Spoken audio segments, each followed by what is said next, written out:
तुरीयातीत उपनिषद ओम रूप में जिसे अभिव्यक्त किया जाता है वह परब्रह्म स्वयं में सब प्रकार से पूर्ण है और यह सृष्टि भी स्वयं में पूर्ण है।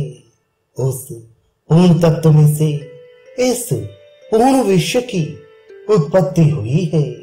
उस पूर्ण में से यह पूर्ण निकाल देने पर भी वह शेष ही पूर्ण रहता है। आदि दैविक आदि भौतिक एवं आध्यात्मिकता संता शांत हो। एक बार समस्त लोगों के पितामह ब्रह्मा ने अपने पिता आदि नारायण के निकट जाकर उनसे पूछा, भगवान तुरीयातीत अवधूत का मार्ग कौन सा है और उसकी स्थिति कैसी होती है? भगवान नारायण ने उनसे कहा, अवधूत पथ पर चलने वाले इस लोक में दुर्लभ है। वे बहुत नहीं होते। यदि एकाध होता भी है तो वह नित्य पवित्र वैराग्य मूर्ति ज्ञानाकार और वेद पुरुष होता है। ऐसा विद्वजन मानते हैं। ऐसा महापुरुष अपने चित्त को मुझ में अवस्थित रखता है और मैं उसी में स्थित होता हूँ। वह प्रारंभ में कुटीचक होता है, तत्पश्चात बहुदकत्व प्राप्त करके हंसत्व का अवलंबन लेता है। हंस होकर फिर परमहंस बनता है।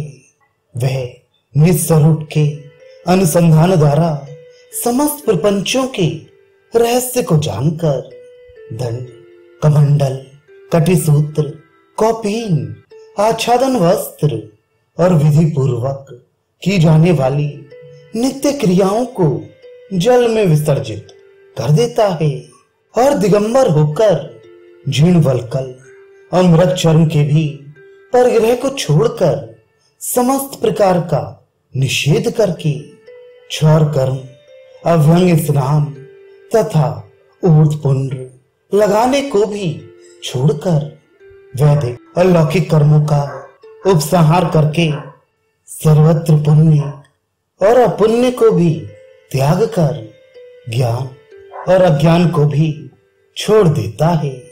वह सर्दी गर्मी सुख दुख मान अपमान को भी जीत लेता है।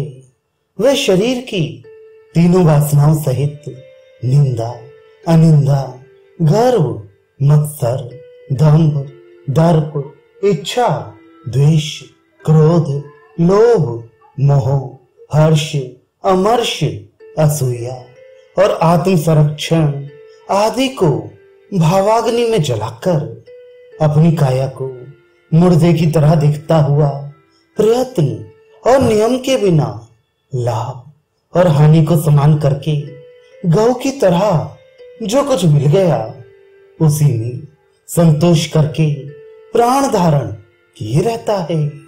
वह सब प्रकार से लालच रहित होकर समस्त विद्याओं और पांडित्य को भस्मीभूत करके अपने वास्तविक स्वरूप को छिपाते हुए छोटे बड़े के भाव को पूर्ववत अज्ञानी के समान बनाए रखता है। सर्वोत्कृष्ट सर्वात्मक रूप अद्वैत की कल्पना करके उसका यह मानना होता है कि मेरे अतिरिक्त कुछ और नहीं है। वह देव रहस्य आदि धन को अपने अंदर समेट करके न दुख में उद्विग्न होता है और न सुख में प्रसन्न होता है। वह राग में स्पृहा नहीं रखता और न शुभ अशुभ किसी बात से स्नेह रखता है। उसकी समस्त इंद्रियां उपराम को प्राप्त हो जाती हैं। वह अपने पूर्व के आश्रम विद्या धर्म प्रभाव का स्मरण नहीं करता और वर्णाश्रम आचार का परित्याग कर देता है। दिन और रात के प्रति समान भाव रखने के कारण वह कभी सोता नहीं, अर्थात सदैव जागृत रहकर सावधान रहता है। वह सतत सर्वत्र विचरणशील रहता है। उसका शरीर मात्र अवशिष्ट रहता है, अर्थात वह सदैव ब्रह्म रूप होकर शरीर में रहता है और शरीर द्वारा व्यवहार करता है।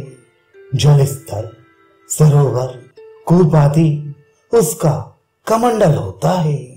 वह सदा उन्मत्त रहता है, किंतु बाहर से बालक उन्मत्त और पिशाच आदि के समान एकाकी विचरण करता हुआ किसी से संभाषण नहीं करता और अपनी वास्तविक रूप के ध्यान द्वारा निरालंब का अवलंबन लेकर अपनी आत्मनिष्ठा की अनुकूलता से अर्थात आत्मनिष्ठ होकर सबको भुला देता है। इस प्रकार से जो तुर्यातीत अवधूत के वेश वाला सतत अद्वैत निष्ठापरायण होकर प्रणव भाव में निमग्न होकर शरीर का परित्याग करता है, वह कृतकृत्य हो जाता है। यही इस उपनिषद का प्रतिपादन है।